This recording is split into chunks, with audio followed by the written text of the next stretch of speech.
Hi, my name's Hannah Janes, and we're back here with The Intersection today. And we have the wonderful Rachel Harris with us because there's been some big trans news this week, hasn't there, Rach? Well, it's been a bit.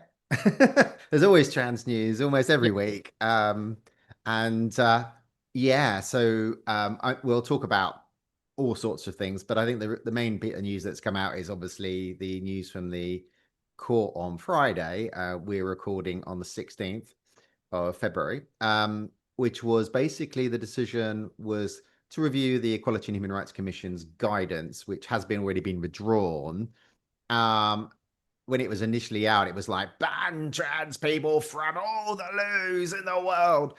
And in fact, the judge said, well, it doesn't really say that. It's not illegal, but it's not a total ban. I mean, well, the way he settled it in the end, and some of the language that he used was not the greatest, is that, if I use a public service, going to a shop or a bar or a restaurant or a gym, technically, they're not duty bound to ban me, and I'm allowed to use the female loo. And if an organization in a service sector wants to ban me, they would have to have a legitimate aim to do that, and they would have to prove what that was, which is kind of where the Equality Act has always been. So nothing, no. So that was good news because not a blanket ban. Trans people can go around and go shops and go to loos and restaurants and all the other stuff. So good news. Which means the dodgy advice has got to go back to the Equality and Rights and be rewritten, which are already Bridget Phillips had already done. The bad news is that the judge had dug out the workplace regulations and had kind of said, well, where it says if you provide a male and a female loo, it's biological sex, whatever that means. Mm. And that means that a trans person can't be allowed to use under this general statement, can't be allowed to use the loo in line with their gender identity. So if a trans woman is using a female loo, now they can't. But the judge has said, well, you have to provide an alternative. And that's going to be tricky for a lot of organizations. Now, in the corporate world where I work, a lot of super loos exist, not a problem. A lot of organizations have inclusive loos. Some only have one loo, in which case it's not a problem. But the ridiculous thing is that they have a male and a female loo. Trans women can't use the female loo. Trans guy, um, it has the same problem. And it is um, it's just, the trans guy's got to use the female loo. That's just ridiculous. So it is, and non-binary people not being discussed about, intersex people not being discussed about. So it's left the world in this ridiculous situation that if I work in a bar, I have to use the male loo, but when I'm clocked off, I can use the female loo because I'm a punter. And that is ridiculous. So that's the state of where we are today in the UK, which is, and that was a big news item on Friday, and all the media went, it's a big win. Wasn't a win. We kind of got what we want. You can't ban us from everything. We didn't quite expect this workplace regulations thing to come along, and because I mean that's been around for a long time, and workplaces are going to be kicking off about it. It's Mhm. also going to have an indirect, apart from trans people having to out themselves because they've been using the female loo forever and ever and ever, and they're not out. Well, I mean, I would think that they probably will continue to the female. I would hope they just carry on using the female loo if nobody knows. But I think that if if say HR know, but nobody else does, well, the HR is going to be having a call with them and saying, you need to come in. I'm sorry, you're going to have to use the inclusive loo. And everybody's going to go, why is Janice using an inclusive loo all of a sudden? And they're being outed. And that's the big problem. They're having to break. And there's loads of rules, having gender recognition certificates and privacy and all sorts of things in the workplace that we've had for years and years and years. And Mhm. now suddenly we're being dragged out into the light, you know. And also employers are going to not want to employ a trans person. So if it's a small organization, oh, I'm going to build another loo, we're not going to have a trans person. Or, oh, they're having a trans person and Debbie in accounts doesn't like trans people. That's a problem. Let's not employ a trans. There's so much discrimination being built into the recruitment processes. Yeah. Um, Oh, and this just makes this so much worse. So we are at a pretty difficult crossroads now. so what does the gender recognition certificate, what hold does that have on this new guidance? If Well, I mean, the what they seem to be doing is eroding the power of the gender reckoning. If we go right back to the Supreme Court decision, Mhm. the Supreme Court decision said, in the all intents and purposes, all women, the protections that the Equality Act gave to women, and also gender recognition under Section 7. But woman in the Equality Act did mean include trans women, and that was the assumption. And that was the Scottish case was about trans women on selection lists, and the judge said no. In the lower court said yes, and the up next court said yes, and then went to the Supreme Court and they went no. And there's a lot of, I can wax lyrical about the judges on the Supreme Court and the connection to individuals, and drinking in the same clubs and going to the same schools, and the way that I don't think the judiciary is independent any longer, and blah blah blah. But let's just part those. Yeah. And he said, well, no,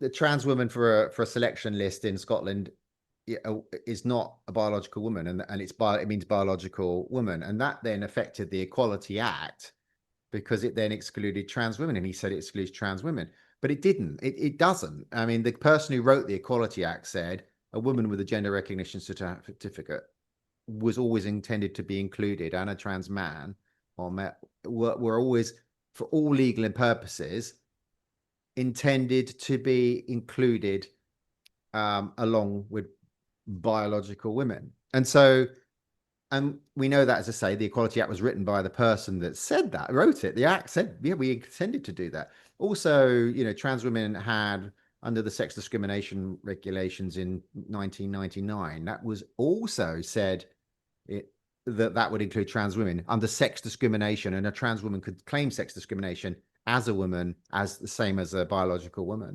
Yeah. So it was always intended. But he ignored all that. There were even footnotes that were ignored that said that. And so nobody expected that Supreme Court decision to go again, because it didn't. What if that's the case? If the Gender Recognition Act doesn't make a trans woman the same legal status as a biological woman in legal status, then what was it created for? Yeah, it becomes obsolete entirely, doesn't it? For all other intents and purposes, it still has that status of having given trans women the same rights, but not under equality. Yeah. And the judge said, well, you've got your Section 7, going through gender reassignment, but it then starts to exclude us from lots of little things. People started to say, things that weren't quite true, and it was a big win. And we were absolutely devastated. Every barrister that I've spoken to, and every Casey and everybody the night before saying can't possibly go the other way, because the Gender Recognition Act was created to give you legal status. Yeah. So this can't go any other way. But Lord Hodd said, no, it doesn't, and broke British law as far as I'm aware. And just suddenly we're in shock. I burst into tears when I was watching the case.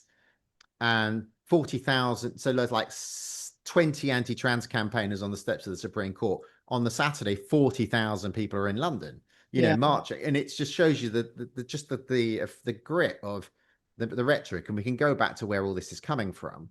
But so the Gender Recognition Act lost a bit of ground there. Mm-hmm. And now it's lost more ground, because all of a sudden, although I have all legal standing now under the workplace regulations, I suddenly don't. I'm not allowed to use. Now, I visit lots of corporate companies, and this is ridiculous. I go in and out of big corporate companies every day, all over London.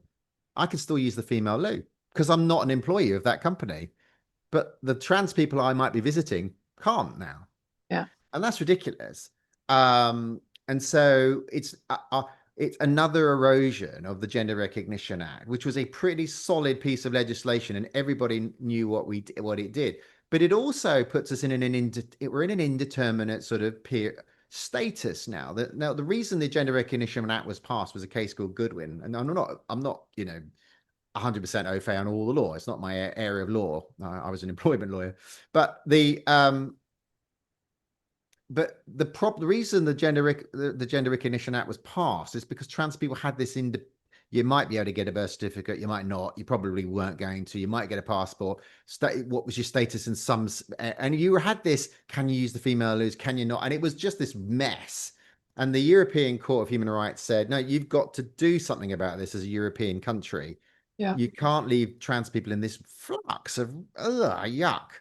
So the Gender Recognition Act was passed in 2004 and Mm. certainty was given. You are legally a woman when you get this certificate, and you can change your birth certificate and Yeah. get the fuck on with your life. And this is this ridiculous. I have a female birth certificate, so I probably could work in a company, and HR call me and go, "You've got to use the female. You've got to use the inclusive loo. Why? You're a trans woman. Here's my birth certificate. Prove it." Yeah. And this is where we are. That's what. So you have one. Just say, "Go on, prove it. Prove I'm not. I'm trans. Go on. I dare you. How are you going to do that?"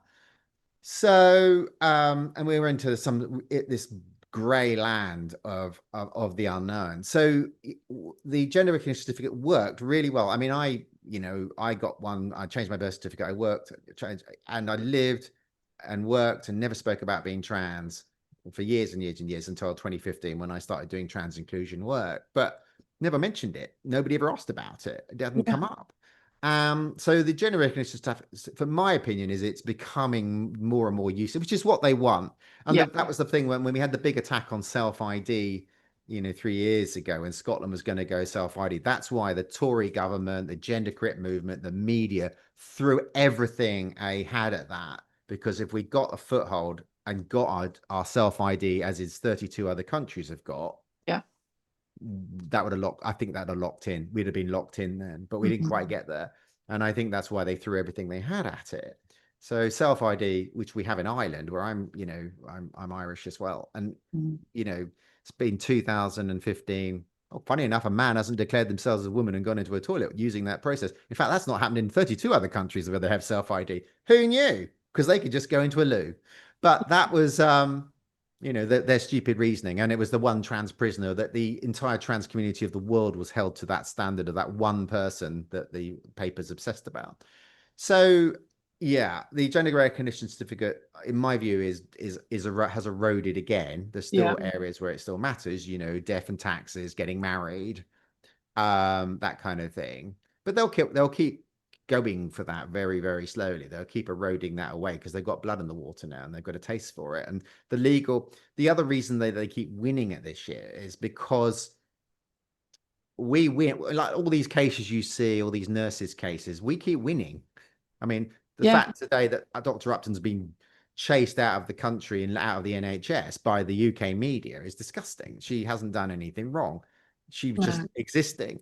But what they do is they'll have a case in the lower court, they'll lose, and the judge say, "This is rubbish, you've lost." And then they'll go to appeal, and the Court of Appeal will go, "But this is rubbish, you're and they'll keep going because they've got unlimited funds, and they'll keep losing employment tribunals, or they'll win a bit of a tribunal, and that's the bit they'll be in all the papers. We won this microscopic bit, but actually we won 95% of everything that we were we were defending or we were challenging. And it's always the media always amplify the 1%. It's funny. And people have got short minds, so they go, we won, and then they'll go to appeal, and you'll go, hang on a minute, what are you appealing about? Surely you won. What's going on? I don't understand. You were shouting wax lyrical in the right-wing mags that you'd. So that is the other thing. So what they tend to do is they go to case, and eventually they get a judge that it rules incorrectly, or rules that, and bang, they're right to move forward. And so they keep throwing themselves at the guns. They lose. Judge, oh yeah, no, some old judge not connected with society. The person, in this case on Friday, the judge was like, well, the trans person will get outed if they use the inclusive loo. Oh, well, it's just office gossip, isn't it? It's like, I mean, that's pathetic in its horror, isn't it? I mean, how dangerous is it for some trans people to be outed having lived their whole life as their true self, which is their right, because trans rights are just human rights, end of. Yes. Like, this should not even be a debate. Like, it's not like you guys want all the attention. I don't want any attention. You just want to get on with your life and have a wee in private. Yeah. Like, that's literally it. It's your safety that's also the biggest risk. We know this statistically. That's just a fact that people don't want to to understand. Yeah. If you look at any of the stats, you're more in danger than I am. Yeah, absolutely. I mean, and it's not a competition, right? We support each other, but you go into a loo that's floor to ceiling door, except in America, but you go into a floor to ceiling door here, and you come out and you wash your hands. So it's a matter of meeting somebody washing your hands is that worried about, because in the Yeah. cubicle, you're in the cubicle and it's Yeah. locked. And it's locked. So Yeah. it's about where you wash your hands is what they're freaked out about. So I think um and it's such a ridiculous argument that we can share a loo on a plane and a train at home, or if my business had a single loo, we Yeah. both share it. That would. Or if the boss made both loos unisex, we would share both unisex, or we have a super loo. But because it's all one, oh no, I don't want to be in there with you. Well, I won't be in there at the same time as you. The chances of us meeting in there is about, you know, how many minutes in a day? One, it's such a ridiculous argument. Yeah. And that, there's being a freedom of information of how many people have complained about trans people. It came out last week. I haven't got the stat, but it was like in loos, and it was and public loos. It was, I think it might have been on one hand, it was tiny. It was like, oh, we can't have them on wards, hospital wards, trans women. So freedom of information of all the wards in as many hospitals as they could do in London, in the United Kingdom, no complaints. Yeah. And it's just it is it's staring it's stirring up dissent and division. Yeah.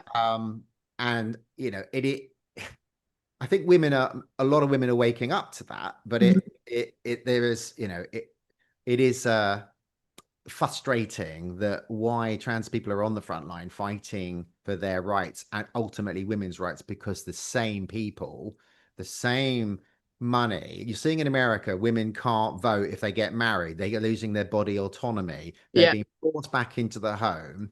And that's really, it's for me, that feels like racism. They want white women in the home having white babies, and they don't want immigrants coming in having babies. Yeah. They want white people to have babies. And this is right. Well, instead of allowing refugees to come in, and because capitalism needs people at the bottom to feed it, they want the white women to have those people at the bottom of the capitalism to feed it. And there won't be enough, and their capitalism will collapse. So it makes them go more fash, more right wing, and they'll be taking more rights away. And it just ends with somebody in a bunker blowing their brains out.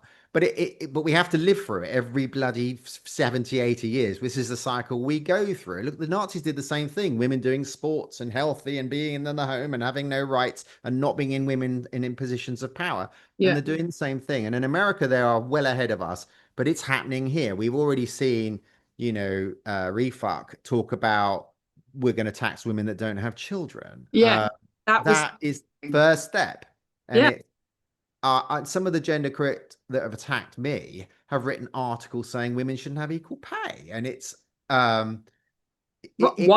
Well, the men should have the equal, and it's this whole strategy. After the Supreme Court, many of the groups that were attacking trans people have moved on to black women. Yeah, and that doesn't surprise me. It's a slippery slope. They're going for all the minorities, and then it will be gays, and then it will be bi, and it's already started. It's already started. The violence against gay people has risen. There's talks about same-sex marriage, same-sex adoption, but the worry is, I mean, why, if you go back to the reasons of why, there are lots of people playing this. I mean, as we know, as Graham has often said to us, there was an article that said 80% of the finance in the UK coming into the anti-trans movement is coming from oil companies. Oil, yeah. So that's just a dissuasion from climate change. And billionaires, again, billionaires don't want to be noticed that they're asset stripping the world. So they are, let's cause division. And then you've got the Christian evangelical right who hate all LGBT people. So you've got big players with lots of money, and they are pumping it into the UK because we're not in Europe. We have this special relationship with America. So those right-wing organizations behind Trump are in London. Most of them are in Tufton Street or every Tufton Street organization. If you go to their website, I'm not going to name them, but you can see who they all are. They have anti-trans. They've put out anti-trans policies. Yeah. So one of those is actually sitting in the middle of the Labour Party advising, which is really annoying. And so they are, they're all putting out anti-trans. Why? Because it's division. If you're going to split up society, you've got to go for the weakest common denominator. Now, in America, it started with gay marriage, same-sex marriage being passed. They lost. They went back to a Washington think tank in 2014. It's 2014 when this happened. They sat in a think tank. Now, even Epstein was part of this conversation, this because it's in the Epstein files, this Yeah. conversation about let's go after the trans people. And it was emails to some of there was a woman that was lost a case here about, and it was something to do with, and he was advising on that. It's in the Epstein files. You can Google it, but it is. So there was a discussion about let's kick this off. We've got to go for the lowest common denominator. Let's divide the LGBT movement first. So there are organizations in the UK, not going to name them, but they've been set up to attack trans people and break the T off. Yeah. And there are gay guys, fuck you, Yeah. attacking trans people, but they're coming for you. We'll be in the camps before you, mate, but we just won't let you use the toilets when you get there. Yeah. This is really frightening that gay guys, most of my gay male friends are great, but there are some pretty visual ones out there trying to divide, and it has weakened the LGBT movement. So that's number one. But obviously get women to attack trans people. Nobody, and Graham said this on his program this morning, if you Googled, women, being upset about trans people, you go back to 2014, there was nothing on your Google, you won't find anything because it was created. Yeah. So the think tank said, we go after trans people, lowest hanging fruit. They don't have the rights. They're the smallest group. Nobody really cares about them. Nobody understands them. But let's go for the kids first, because that brings parents in. It's a motive. They'll be worried about their children turning trans because they don't understand it. So that's what they did in America. They took all the trans help. Oh, kids are having surgery. Your kids are going to school. They're all getting surgery, which was all total bollocks. Not true. Not true. And in the UK, nobody gets surgery till they're over 18. Yeah. And because of the waiting list, that won't be till they're in their 30s. Yeah. So it's just, so it was. And so then the Cash report comes out, that was, and there's lots of stuff in the paper about Cass today. Her review, the Cash review, has been discredited. It's like 13, 14 peer reviews of it now, none of them positive. A lot of other countries have bounced it. Yeah. But Tavistock was closed. Now that was it was an awful hospital for young people. But actually the complaints, that again, freedom of information yesterday, the number was like 8 complaints in all that time it was open. And so we get the Tavistock closing, we get Cass's review, which is not qualified in gender, not at all, trans kids. Yeah. And then the right wing grab that is the blueprint they hold up, like the shield. I've got the sword of Damocles, I can use this as a shield. And it gets reeled around everywhere. Yeah. And right wingers use it in America, it comes up in Australia, it comes up in New Zealand. This is the blueprint. It's been, but you tell politicians, here are the 13 peer reviews of it that say it's got problems, and they ignore it because it suits their agenda. They're too cowardly. And you look at Labour now. Keir knows that what he's doing is wrong. He knows that he knows exactly what's going on, but he doesn't want to go up against the media that he won't regulate. Yeah. And he doesn't want to fight that fight. So it's like, oh, the trust review is amazing. I love this. This is just what I wanted. And then you get Wed Streeting he's met some pretty difficultly, I would find, troublesome groups, suddenly throwing trans people under the bus as well. Yeah. Because he wants to be a leader, and he doesn't want, I think at the back of his mind he's worried, but what if I was allowed to ignore Cass and let trans kids have treatment for being trans and it is wrong? Oh my God, my career is over. And that's what's going on in his mind. And it's like, well, actually, it's the other way, mate. I think you're going to find that I think Cass will be eventually, with more and more peer reviews coming out, it's going to be found to be the other way, that every piece of science in the world that says if you let a kid be whoever they are, they might grow out of it, but they might not. And you need to let them, because the suicidization rates are incredibly high. Yeah. They're increasing more and more, aren't they? That's what the research is saying, because there's less and less access to healthcare that provides support.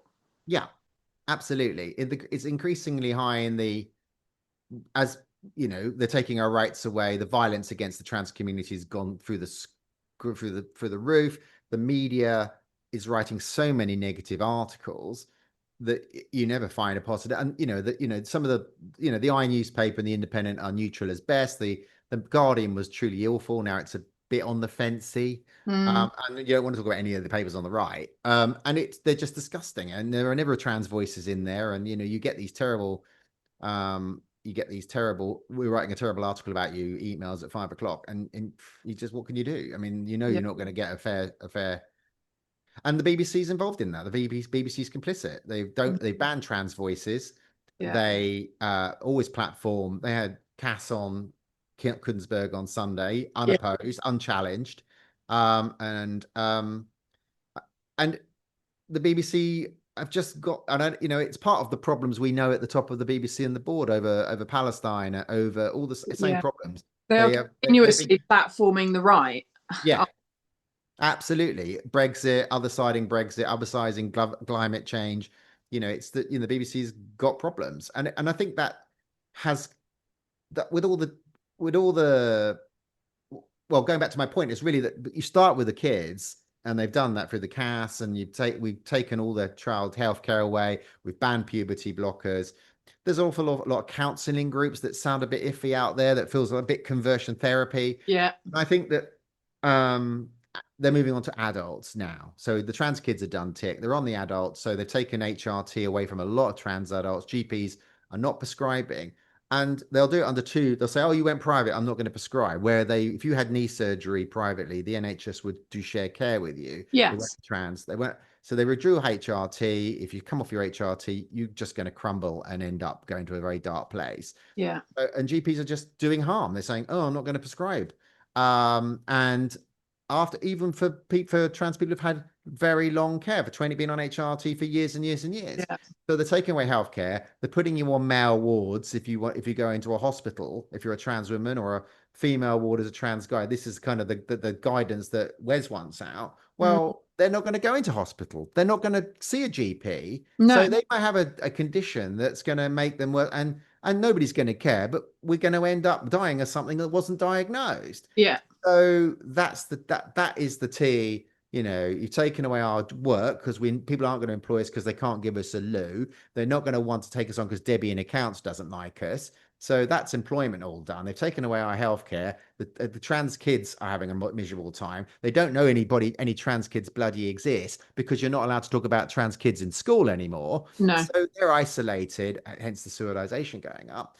And they're moving on. So they're done with trans people. And this is Christian right. This is the oil company money. This is all the stuff that's pumping in for part of the division. So they're moving on to gay people. That's beginning to start. The violence is going up. Lesbian people were beaten up on a bus a few months back, and it's just beginning to climb. But as I scream from it's not, they hate LGBT people, and they are they are just going to try and wipe us out. It's women they want. They need to put English women back in the home having babies, white babies. They're going to kill the immigration, and they want to keep capitalism alive here. They need you to be in the house. Now, there's nothing wrong with being a housewife and having children, but it needs to be your choice, not the government's. Well, and so this is the way it's going. And go on. Sorry, I've been talking too much. No, it's about having a compliant society, and if women are quiet and obedient, then capitalism can run how the men want it to. Yeah.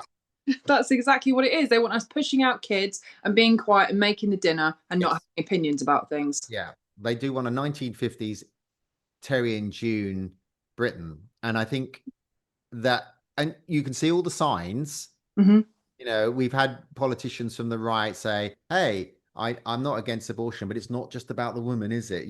This kind of stuff that they are saying. So bodily autonomy will be under attack. Your birth control, your voting rights, everything that Trump is doing. Tell me they're not going to do that here. They are going to do that in the UK from after 2028. This is what happens. It's that trickle down effect. And this is why I get very concerned when people are like a little bit into sort of UK politics and they go, "Oh, why do you care about American politics?" Because we have a special relationship, and that stuff trickles down into our society as well, very clearly. Yeah. And we've already heard Matt Goodwin say women who don't have children should be taxed. And we already have heard about abortion. We've already heard about same-sex marriage. We've already heard about them setting up an ICE. So they're going to do everything Trump's going to do. And what's Trump doing? He's rolling back women's rights. So it will come here. Yes. Now, and that is having, going to have, a terrible effect. And the media is kind of cheering that on. They want reform. The right-wing media are clapping on reform.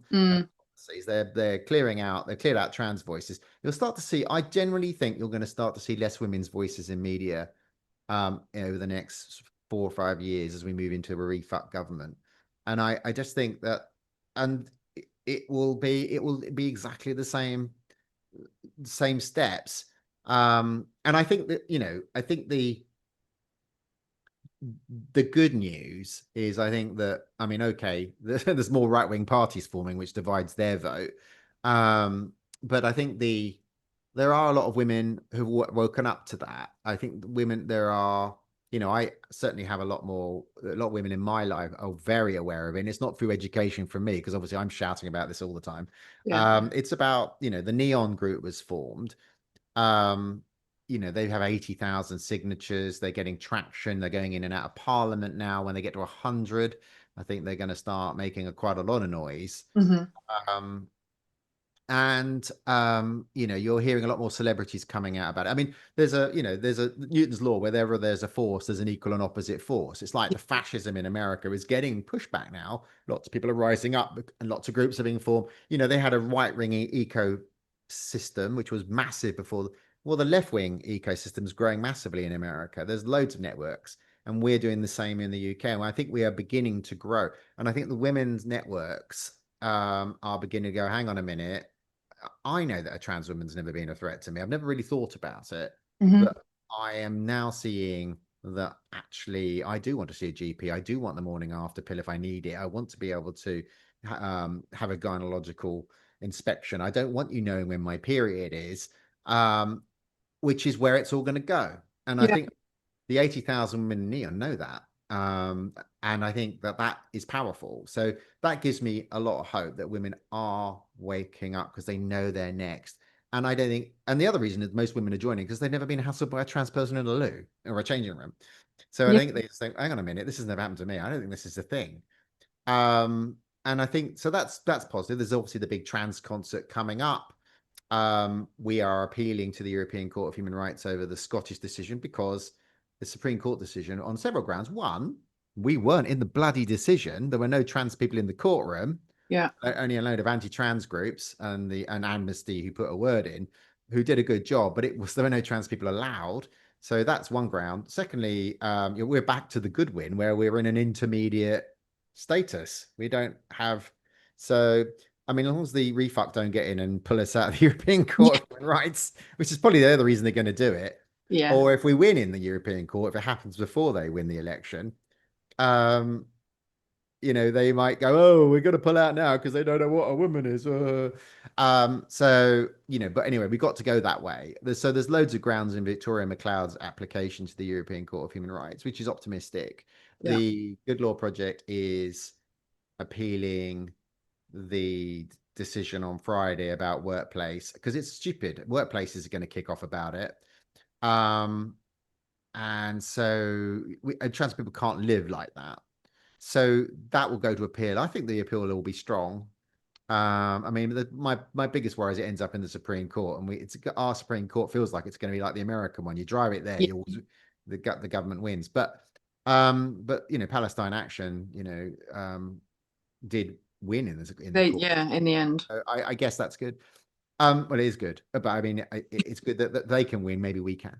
Yeah. So I don't know. I think there are some good things happening. I think the Good Law Project is bringing loads of cases. We are winning. We do win employment tribunals all the time. It's just that you wouldn't know that from the UK media, who home in on the one minor point that the person might have won on. So there is optimism.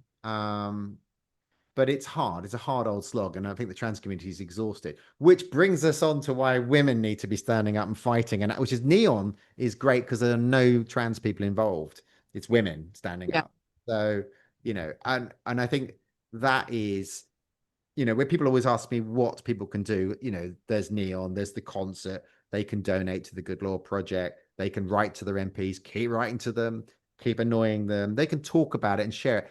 And, my pet project, as you know, the last week, is that I'm on the left, Yeah. and left-wing streamers and influencers don't talk about it. No. Graham does. Our wonderful Graham does. Yeah. It's very good. And I'd like to ask you why you think that is. I know why it is. It's just they don't want the pylon. I mean, there are two Yeah. things. They win because they know that some of their, a lot of the people, transphobia and anti-trans sentiment is from not just from the right, it's right across the spectrum of the political spectrum, Yeah. because they've persuaded, it's funny, they're not racist, and I believe in climate change, and I believe in socialism, and I believe that we should all contribute. I should contribute to my neighbors to pay taxes so my neighbors kids can go to school because they'll get degrees and it'll be better for society. So I get all that. Oh, but I hate trans people. And it's the one thing that they like, well, hang on a minute, you believe about all the other about social justice, but trans, because they've kind of, that sort of earworms got in. For the media pumps out 12,000, 30,000 articles a year all saying trans people bad. It's in every newspaper. um and people I know in my life that I respect come up to me and go, well, I don't care about the sport issue. Oh, really? You care about the sport issue? What, darts, snooker, table tennis? Oh, well, because they're getting banned from that. And it's like, oh, well, and that doesn't give us, we're not advantaged in that. And chess, Yeah. and it's, you talk about those things when they go, oh, well, it's a bit nuanced, isn't it? Yes, it is more Hmm. nuanced. And I think the fact is that influencers on the left won't talk about it because they're like, oh, I might lose some of my subscribers. I might lose a quarter of my subscribers if I talk about it. And you think, well, hang on a minute. Yeah, you will. You'll lose some people who've got some terrible views, but you might gain some more. But if you talk about trans rights and you stick by it, you get a load of other people from the LGBT movement and their allies. Graham's channel has got a load of trans viewers and their Yeah. allies because they stick, and they're very loyal to Graham's channel because it's one of the very few talking about it. Yeah. But there are loads of other streamers who I get very angry to certain streamers, like, you didn't fucking talk about it. Trans Mm. people can't use the loo at work. That's like telling black people to use the water fountain down the corridor. And you have not said a fucking thing about it. Not one thing. And I go around all the social media, all the people we know. Nothing on Friday. Nothing. I looked today after I'd had a rant about it. Still nothing. Yeah. It's like, well, fuck you. I'm absolutely fuming about it because that we are on the front line and you are all next. When Refuck comes in, they're all going to ban your channels on YouTube and they're all going to be coming for it and you're all going to be complaining about it. Well, fight on our line, help us win our victory, and we'll be there to help you win yours. But you're not. You're not speaking about us because it's only trans people. And it's like, saying, oh, it's a really complicated subject, I don't know anything about it. And as I said to you before this call, I don't know much about racism, but I know it's bad and we shouldn't be doing it. So I'll speak about it and I'll make a terrible mistake and I will put my foot in my mouth and get things wrong, but I will fight for you. But you're going, oh, it's a bit hard. And I Yeah. find that, I find just bloody talk about it. Yeah. So, I mean, I can't it's not imagine wrong.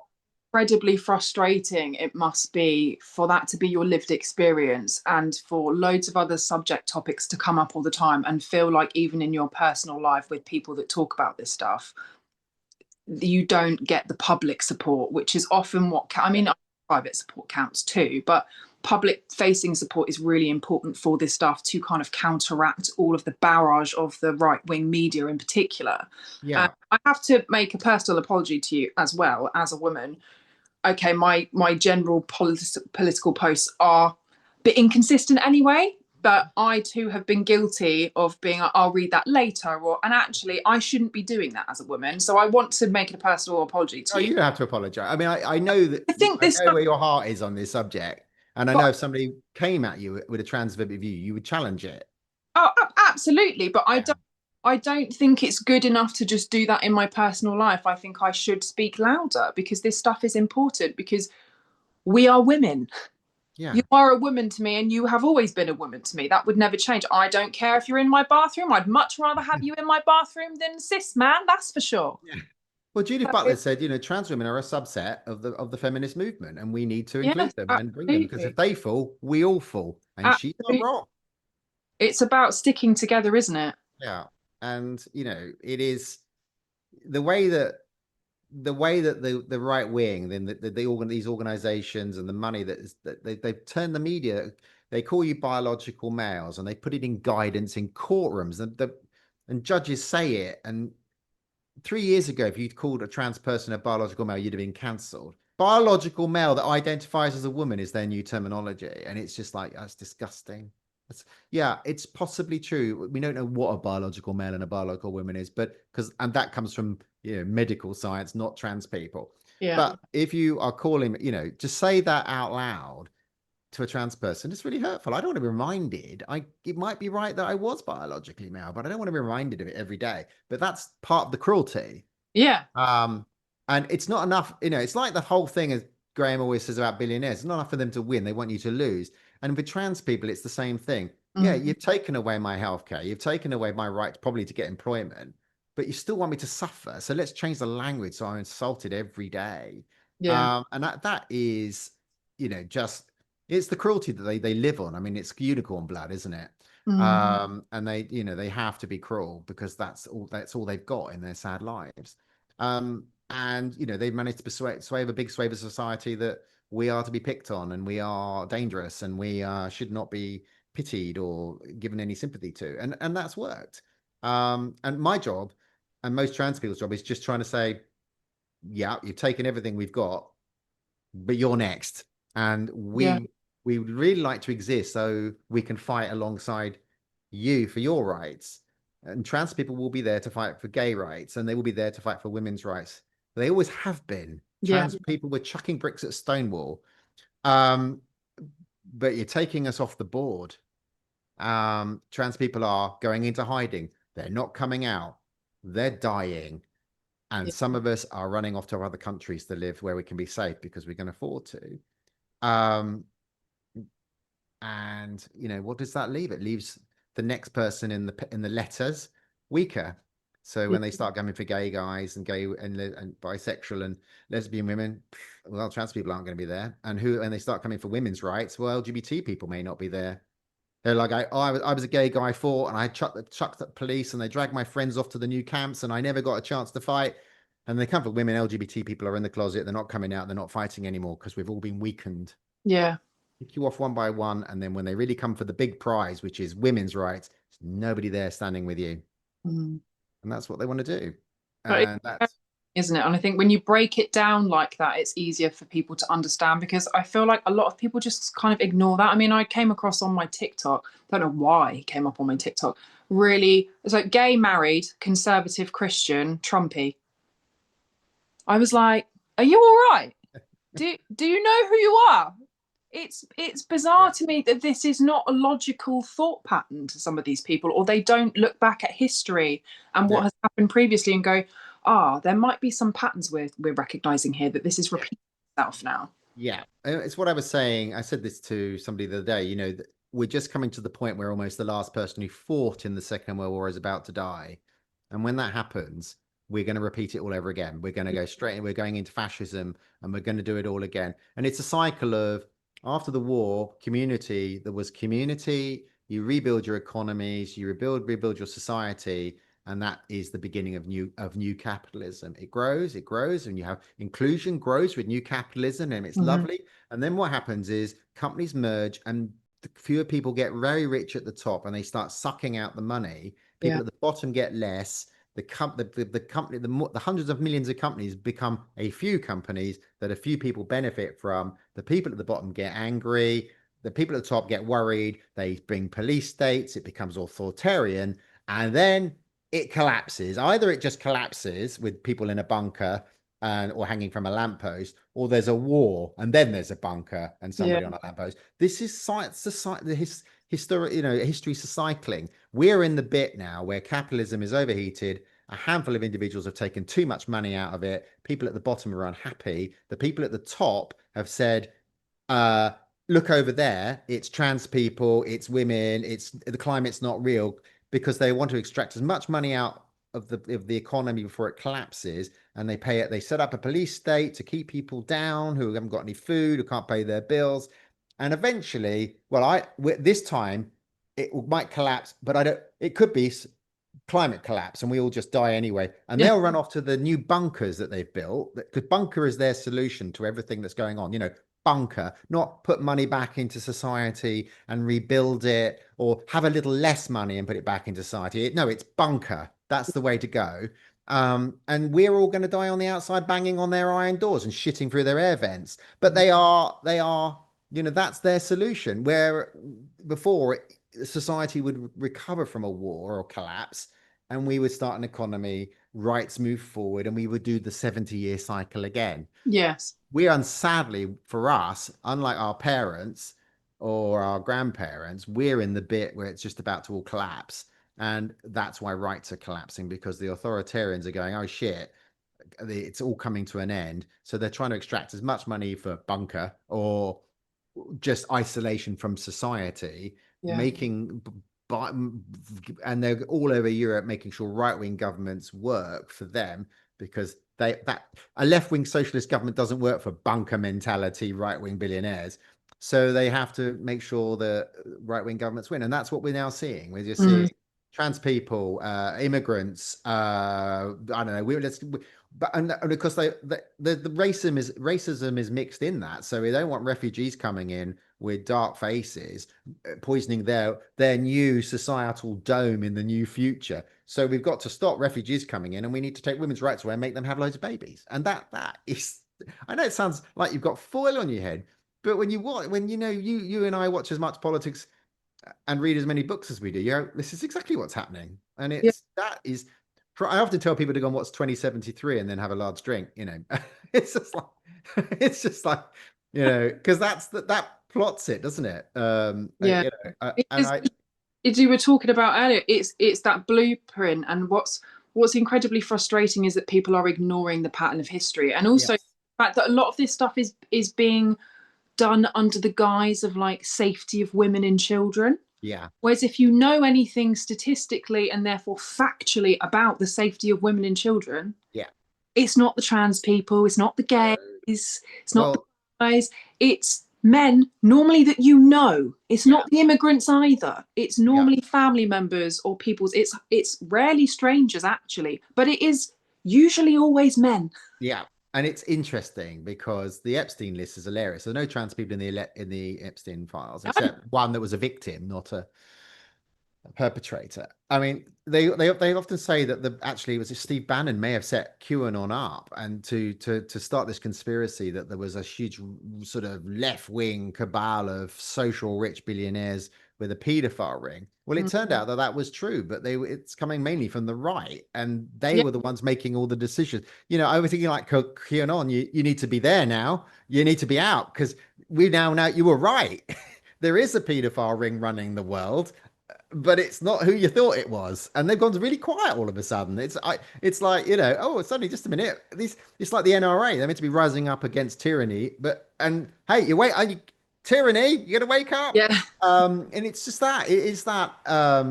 it just makes me laugh that the Epstein files are full of pedophiles, and they're all obviously mostly men, abusing young women, all powerful, all rich. And most of them are still in office all over the world now. And there are a lot of these guys are the guys financing the media, financing, to tell you that it's trans people and trans kids and refugee. It's the same people, and it's like shocker. I mean, I didn't see any drag queens in the Epstein files, did you? No, none at all. Weirdly, it's just old white men in power, with lots of money. Shocker. And that's the thing. I mean, I think it is. I mean, whether will there be justice? Who knows? It doesn't feel like in Europe there's a little bit. In America there won't be any. I think America feels a bit lost. But I just you do feel so powerless. But the fact is you have to fight. And I think the fact is that I don't know. I mean, maybe Refuck doesn't win the election in 2008. Maybe there's a coalition on the left, because Refuck, the right wing's the right wing is splitting.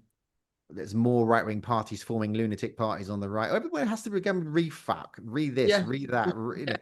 It's just rent to kill. I mean, it's just loads of I don't know. They're all splitting those votes. It doesn't. People are saying that Farage isn't very well, and if he doesn't lead reform, then that doesn't. But on the left, the Greens are putting up a strong game, and the Green jump is mainly, a lot of that is LGBT people who jumped. We saw this in the council elections. that Reform did, that Labour's, the number that of the movement in percentages that Labour went down almost was the same as it went up in the Greens, and that a lot of that was LGBT people. I would say 99% of my friends in the LGBT movement have moved to the Greens because Labour is not saying anything at all. So I mean, I'm hopeful. I mean, that the Greens will do quite well. I think that the Labour will crash, certainly in the council elections. I think in the main election, Labour will still do badly. I think that if a movement forward comes forward and they do a sort of strategic voting, I think people will vote Labour with a very big close plague on their nose. But if they can vote Green, they will vote Green. And I think Lib Dems are sort of isolated. They just go for the seats they go for and they just win those. But I think there might be a coalition of the left, and I hope there is. I mean, I just pray that Refuck don't get in. But if they do, any rights we win over the next 3 years are gone. And by the way, all the rights for women will be gone. And it will be, it feels like it will be full Handmaid's Tale.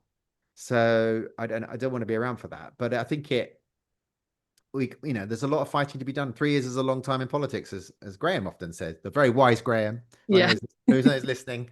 But I think, we just got to keep fighting. And I do think that any women watching this is get out there and join the Neon network, set up your own network, start talking about this stuff, start sharing. But if you're a streamer and you know who you are, women that have streamings, a couple of times a week, talk about this subject. You've got lots of listeners. It's gonna be you soon. Please talk about this. Because it was the worst day in the fucking world on Friday for a lot of people, and the fact that people on the left didn't talk about it is the most disappointing thing, and I am raging at 11 constantly about it. I mean, I can't even imagine what your lived experience is at the moment, because I was very lucky. I was born in the right body. And it was luck.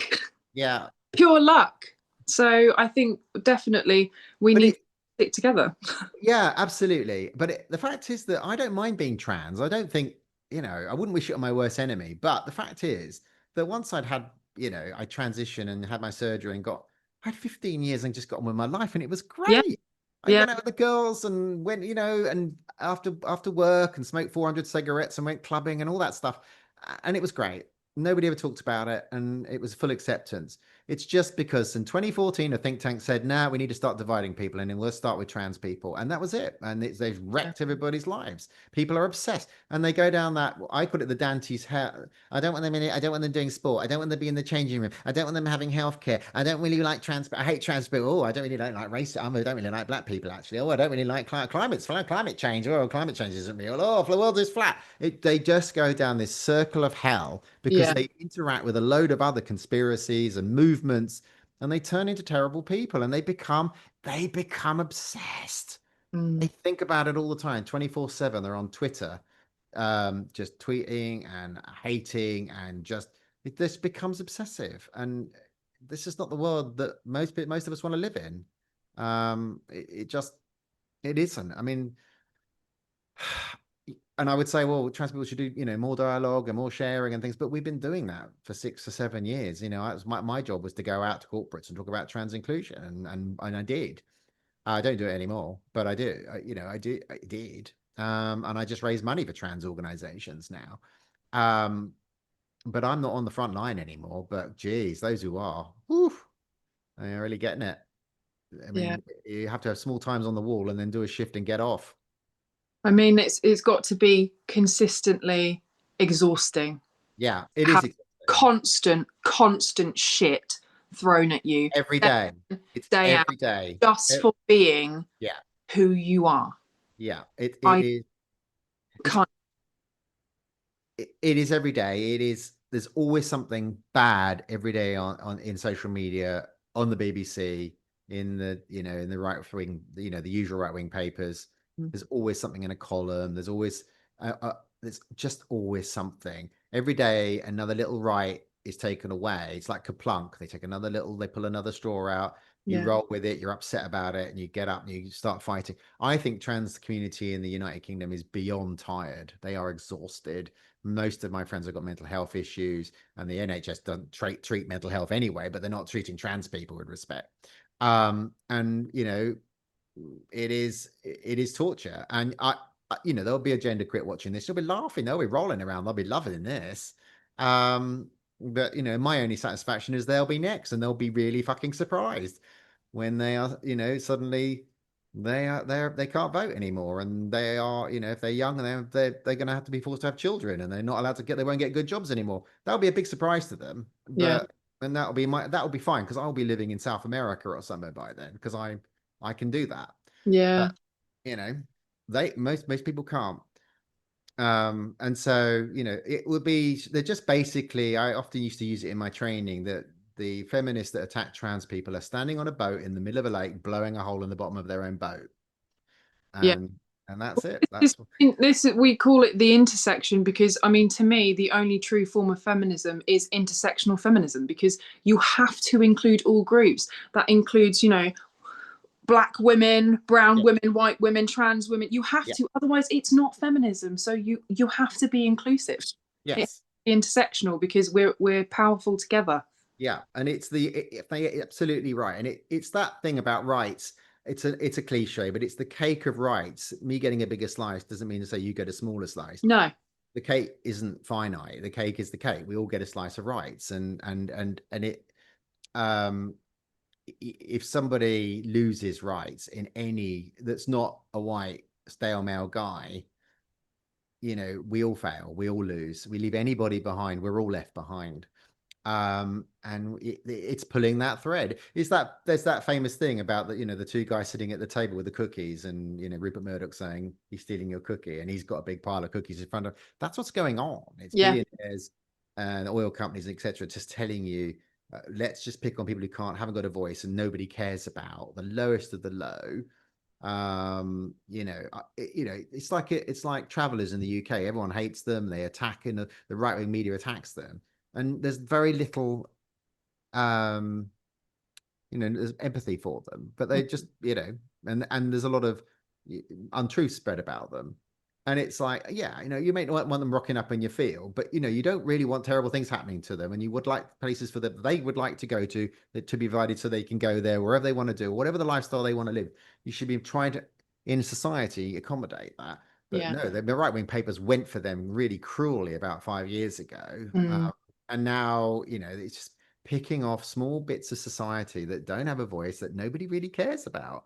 But we've got the trans people, but we are a group, we're a large group, and we do actually have a large voice. And in fact, we're organized much better thanks to this push against us.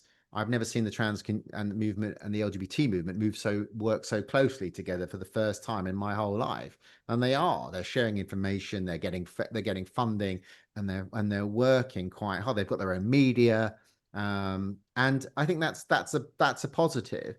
And I think that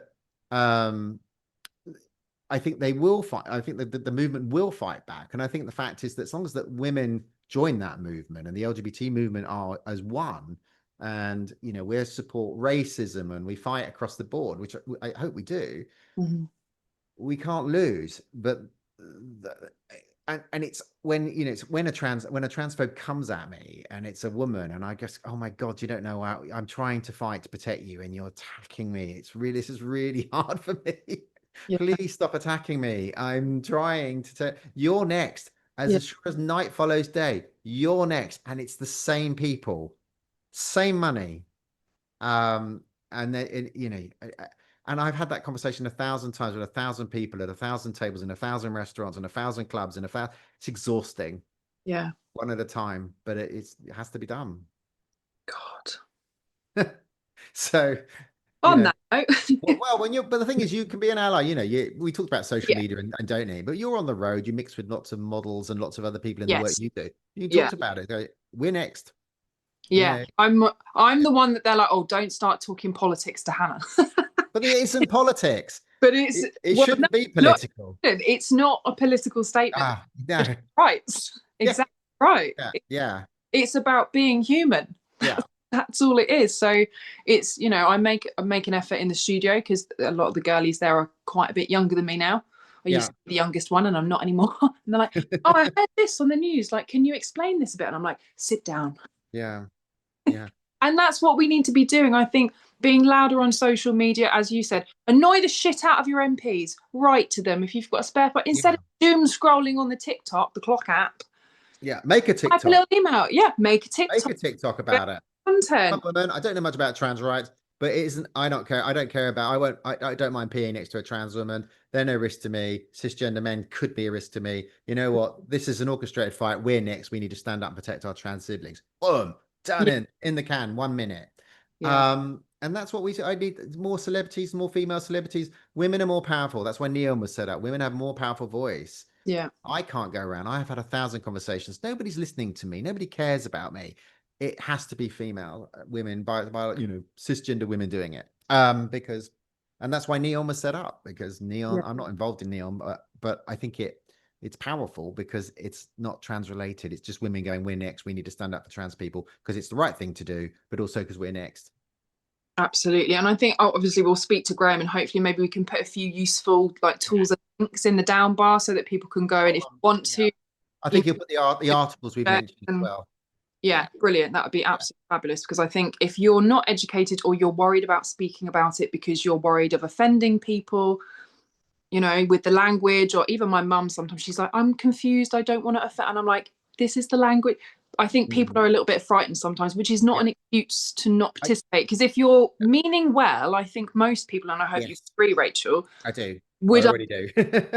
I'll happily correct you, and that person will normally go, "Oh, sorry, I didn't realize." And then when I used to do training, I used to say, I don't care that you make a mistake as long as you're doing it with good intention. Yeah, it's the silence that's killing me.